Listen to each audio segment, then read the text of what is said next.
অপেক্ষা শেষ, ইতিহাস গড়ল বাংলাদেশ। মিরপুর শেরেবাংলা স্টেডিয়ামের নাটকীয় আর শ্বাসরুদ্ধকর লড়াইয়ের পর পাকিস্তানকে 104 রানের ব্যবধানে হারিয়ে প্রথম টেস্টে জয় পেল লাল সবুজের দল। টান টান উত্তেজনার মাঝে পুরো ম্যাচ জুড়ে অধিদপ্তর ছিল বাংলাদেশের দলের। শেষ দিকে পাকিস্তানের ব্যাটিং লাইন আপ ভেঙে চুরমার করে দেন তরুণ পেসার নাহিদ রানা, যিনি মাত্র 9 ওভার 5 বলে 40 রানে তুলে নেন ক্যারিয়ারের সেরা 5 উইকেট।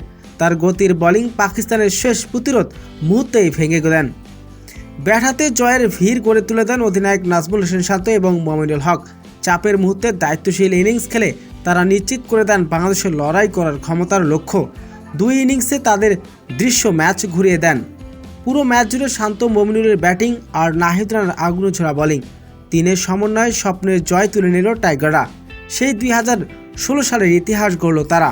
প্রিয় দর্শক, পাকিস্তানের বিপক্ষে বাংলাদেশের এমন ঐতিহাসিক জয় আপনার কেমন লেগেছে অবশ্যই জানাবেন কমেন্টে।